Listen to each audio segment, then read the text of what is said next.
चुनावी सुधारों के लिए काम करने वाले एनजीओ एडीआर ने एक बार फिर चुनावी दलों की आय और खर्च पर रिपोर्ट तैयार की है। एक अनुमान के मुताबिक साल 2019 के लोकसभा चुनाव में 60,000 करोड़ रुपए खर्च हुए थे, लेकिन इतना धन आता कहां से है? एसोसिएशन फॉर डेमोक्रेटिक रिफॉर्म्स यानी एडीआर की एक रिपोर्ट के मुताबिक 2021-22 में 7 राष्ट्रीय दलों की कुल आय का 66% से अधिक इलेक्टोरल बॉन्ड और अज्ञात स्रोतों से आया है। अज्ञात स्रोतों से 7 दलों BJP, Congress, TMC, NCP, CPI, CPIM और नेशनल पीपल्स पार्टी की आय 66.04% थी।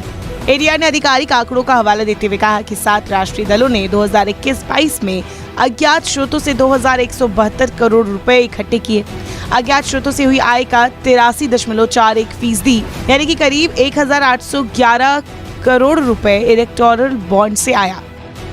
भारत के चुनाव आयोग यानी ईसीआई के साथ दायर आयकर रिटर्न और दान विवरणों का विश्लेषण ये बताता है कि इन दलों के आय स्रोत काफी हद तक अज्ञात है। एडीआर के मुताबिक एक अज्ञात स्रोत राजनीतिक दलों की तरफ से वार्षिक ऑडिट रिपोर्ट में आय का स्रोत बताए बिना घोषित आय है। अज्ञात स्रोतों में चुनावी बॉन्ड, कूपन की बिक्री, राहत कोष, विविध आय, स्वैच्छिक योगदान और बैठकों से योगदान शामिल है।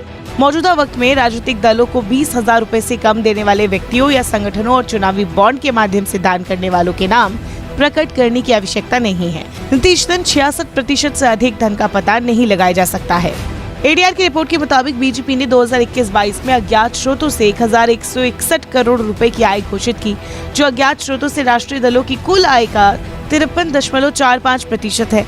बीजेपी की आय अन्य 6 राष्ट्रीय दलों की तरफ से घोषित अज्ञात स्रोतों से कुल आय से 149.86 करोड़ रुपए अधिक है।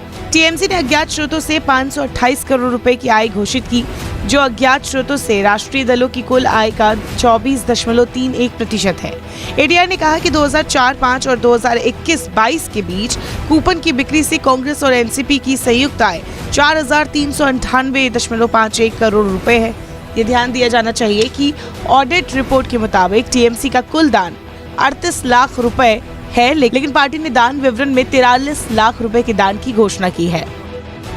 एडीआर की रिपोर्ट में कहा गया है कि वित्त वर्ष 2020-21 के लिए पार्टी के बयान में ये अलग है। सीपीआई ने लेवी, सदस्यता शुल्क, पार्टी फंड और इलेक्शन फंड के जरिए चंदा लेने की घोषणा की है। एडीआर ने कहा है कि इस विश्लेषण के लिए 8 राष्ट्रीय दलों पर विचार किया गया था, लेकिन बीएसपी ने घोषणा की कि उसे आय के अज्ञात स्रोतों से स्वैच्छिक योगदान से कोई धन नहीं मिला है। 2021-22 में 8 राष्ट्रीय दलों की कुल आय 3,289.34 करोड़ रुपए थी। अज्ञात स्रोतों से इन राजनीतिक दलों की कुल आय 780 करोड़ रुपए थी, जो कि पार्टियों की कुल आय का 23.74% है। 2021-22 में अन्य ज्ञात स्रोतों से इन पार्टियों की कुल आय 336.3 करोड़ रुपए था, जो कि कुल आय का 10.22% थी। इन आंकड़ों पर गौर करें तो साफ है, भारत में होने वाले चुनाव में काफी ज्यादा खर्च होता है। चुनाव में होने वाले खर्च के मद्देनजर भारत अमेरिका जैसे देशों के आम चुनाव में होने वाले खर्च को भी पीछे छोड़ देता है। आज से बजट सत्र का दूसरा चरण शुरू होने वाला है। यह सत्र भी पिछले चरण की तरह हंगामेदार होने की संभावना है। जहां एक तरफ सरकार इस सत्र में कई विधेयक पास कराने की कोशिश करेगी, तो वहीं विपक्षी दल सदन में कई विषयों को लेकर जोरदार हंगामा करने की तैयारी में है। वहीं इसी बीच राज्यसभा सभापति जगदीप धनखड़ के घर सर्वदलीय बैठक भी हुई। इस बैठक में नेता सदन समेत दूसरे कई दलों के नेता भी मौजूद रहे। वहीं इस बैठक के इतर कांग्रेस अध्यक्ष और राज्यसभा में नेता प्रतिपक्ष मल्लिकार्जुन खड़गे ने राज्यसभा के सभापति जगदीप धनखड़ से मुलाकात की। उन्होंने कहा कि वे सदन में हर ज्वलंत मुद्दे पर चर्चा चाहते हैं। खड़गे ने कहा कि संसद का सत्र फिर से शुरू होने से पहले उन्होंने सहयोग लेने के लिए धनखड़ से मुलाकात की। उन्होंने कहा कि विपक्षी दलों के रूप में हम सरकार को जवाबदेह बनाने में रचनात्मक भूमिका निभाने के इच्छुक हैं। आपको बता दें कि बजट सत्र के शेष भाग के लिए रणनीति तैयार करने के लिए सोमवार को खड़गे के कार्यालय में समान विचारधारा वाले विपक्षी दलों की बैठक होगी। संसद के दोनों सदनों के लिए पार्टी की रणनीति तैयार करने के लिए कांग्रेस संसदीय दल भी बैठक करेगा। संसद का बजट सत्र आज से शुरू होगा और विपक्षी दल विभिन्न मुद्दों पर केंद्र सरकार को घेरने की तैयारी कर रहे हैं, जिसमें अडानी और हिंडनबर्ग रिपोर्ट, मुद्रास्फीति और पेट्रोलियम उत्पाद की कीमतों में बढ़ोतरी और बढ़ती बेरोजगारी शामिल है। रिपोर्ट्स के मुताबिक दोनों सदनों में 35 बिल लंबित है। सत्र के दूसरे चरण में कुल 17 बैठकें होंगी और यह 6 अप्रैल तक चलेगा। मुंबई के ओशिवरा इलाके में बड़ी आग लगी है। लगातार इस आग पर काबू पाने की कोशिश यहाँ पर की जा रही है। दमकल विभाग के कर्मचारी यहाँ पर पहुंचे हुए, मुंबई पुलिस के अधिकारी यहाँ पर पहुंचे हुए हैं। तस्वीर में देख सकते हैं कि आग किस तरीके से भयानक लगी है। ओशिवरा का घास वाला कंपाउंड है, यहाँ पर झुग्गी झोपड़ी और फर्नीचर का मार्केट है। यहाँ पर आग लगी है और शायद यही वजह है फर्नीचर के मार्केट होने के चलते कि आग काफ़ी तेज़ी से यहाँ पर फैली हुई है। पिछले 1.5 घंटे से यहाँ पे कोशिश की जा रही है इस आग को काबू पाने की, लेकिन अभी तक इसमें सफलता प्राप्त नहीं हो पाई है फायर ब्रिगेड को। और अभी भी आग की जो लपटें हैं काफ़ी दूर तक दिखाई दे रही है। कई सारे जो फैक्ट्रियाँ और गोदाउन और जो झुग्गी झोपड़ी थी इस आग की लपेट में आ चुकी है। लगातार जो देख सकते हैं तस्वीर में पानी की बौछार यहाँ पर फायर ब्रिगेड द्वारा की जा रही है। 10 से ज़्यादा गाड़ी फायर ब्रिगेड की यहाँ पर मौके पर पहुंची हुई है। मुंबई पुलिस के अधिकारी पहुंचे हुए हैं, एम्बुलेंस पहुंची हुई है और डिजास्टर मैनेजमेंट की टीम यहाँ पर पहुंची हुई है और लोकल की भी यहाँ पर मदद ली जा रही है आग को बुझाने के लिए, क्योंकि आग काफ़ी बड़ी मात्रा में झुग्गी झोपड़ियों को और जो दूसरे स्ट्रक्चर है उसको अपने चपेट में ले चुकी है। आग की लपटें काफ़ी दूर तक यहाँ पर दिखाई दे रही है। करीब 11 बजे के आसपास ये आग लगी थी और तब से लगातार यहाँ पर कोशिश की जा रही है। अभी तक किसी भी तरीके की इंजरी की रिपोर्ट हुई नहीं है, लेकिन तस्वीर से आप इससे अंदाज़ा लगा सकते हैं कि आग कितनी भयानक थी और लकड़ी के गोदाम में आग लगी है, इसलिए आग काफ़ी तेज़ी से फैल रही है। पानी की बौछारें लगातार की जा रही है फायर ब्रिगेड द्वारा, लेकिन अभी तक उस पर काबू नहीं पाया गया है। करीब 11 बजे के आसपास ये आग लगी है और 1.5 घंटा हो चुका है, आग पर अभी तक काबू नहीं पाया गया है। फिलहाल जो प्राथमिकता दी जा रही है आग को काबू करने की है। हालांकि आग किस तरीके से लगी, क्या वजह थी, इस बात का भी पता लगाया जा रहा है।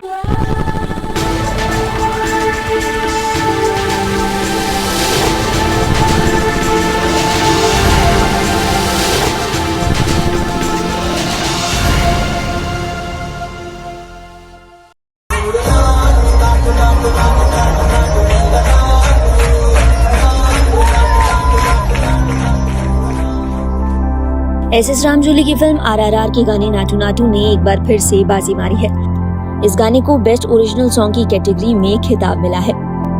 RRR के गाने नाटू नाटू की परफॉर्मेंस को ऑस्कर में स्टैंडिंग ओवेशन भी मिला। इस दौरान दीपिका पादुकोण भी अपने देश के लिए काफी गर्व महसूस करती हुई नजर आई। बतौर प्रेजेंटर उन्होंने स्टेज पे कहा कि अगर आपने अभी तक नाटू नाटू का नाम नहीं सुना है तो आज आप जान जाएंगे। हालांकि इवेंट के दौरान गाने के लीड एक्टर जूनियर NTR और रामचरण वहीं मौजूद थे, लेकिन अवार्ड को लेने के लिए MM कीरावानी आगे आए। अवार्ड मिलने की खुशी टीम के चेहरे पर साफ नजर आ रही थी। गौरतलब है कि इस गाने को पहले भी कई सारे नेशनल अवार्ड्स मिल चुके हैं।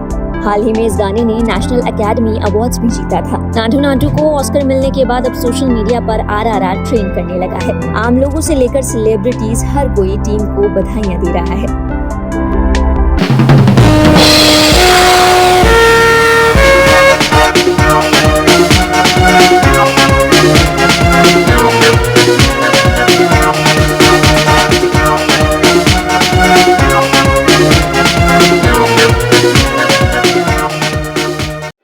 गौतम अडानी के नेतृत्व वाली अडानी ग्रुप हिंडनबर्ग के आरोपों के बाद से ही परेशानियों से जूझ रही है। ऐसे में कंपनी का फोकस अब सिर्फ निवेशकों का भरोसा जीतने पर है। इसके तहत ग्रुप ने हाल के दिनों में अपने कई कर्जे समय से पहले चुका दिए हैं। समूह ने रविवार को कहा है कि उसने शेयरों के एवज में लिए गए $2.65 अरब के ऋण का समय पूर्वक भुगतान कर दिया है। ग्रुप ने बताया कि भुगतान की समय सीमा 31 मार्च 2023 थी और उसने उससे पहले ही उसे चुकता कर दिया है।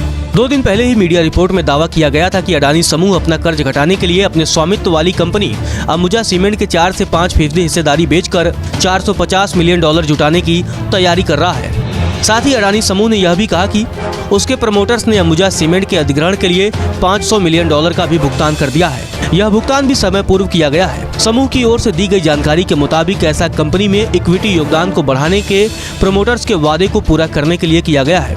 अडानी समूह ने बताया कि अंबुजा और ACC के $6.6 अरब की कुल अधिग्रहण वैल्यू में समूह के प्रवर्तकों का $2.6 अरब का निवेश है। बता दें कि अडानी ग्रुप ने पिछले साल सितंबर में अंबुजा सीमेंट और ACC में होलसिम ग्रुप की पूरी हिस्सेदारी खरीद ली थी। यह सौदा अडानी ग्रुप ने $10.5 अरब में किया था। होलसिम ने अंबुजा सीमेंट में अपनी 63.19% और ACC में 54.53% हिस्सेदारी बेची थी। बता दें हाल ही में इन्वेस्टमेंट फर्म GQG पार्टनर्स ने भी अडानी समूह की 3 कंपनियों में ब्लॉक डील के जरिए 15,446 करोड़ रुपए की हिस्सेदारी खरीदी थी। अमेरिकी शॉर्ट सेलर फर्म हिंडनबर्ग की ओर से अडानी समूह के बारे में रिपोर्ट जारी किए जाने के बाद इस ग्रुप की कंपनियों में किया गया यह सबसे बड़ा निवेश है। ऐसे में कह सकते हैं कि अडानी ग्रुप धीरे धीरे अपनी स्थिति सुधार रहा है। इसके लिए अडानी ग्रुप अपनी क्रेडिट प्रोफाइल से जुड़ी चिंताओं को कम कर निवेशकों का भरोसा फिर से जीतने की कोशिश कर रहा है। ग्रुप ने कहा, अडानी एंटरप्राइजेज के प्रमोटर 3.1 करोड़ शेयर या 4% हिस्सेदारी रिलीज करेंगे, जबकि अडानी पोर्ट्स के प्रमोटर 15.5 करोड़ शेयर या 11.8% हिस्सेदारी रिलीज करेंगे। अडानी ग्रीन एनर्जी और अडानी ट्रांसमिशन के प्रमोटर 1.2% और 4.5% हिस्सेदारी रिलीज करेंगे। इससे पहले फरवरी में ग्रुप ने $1.11 करोड़ का लोन प्रीपेड किया था।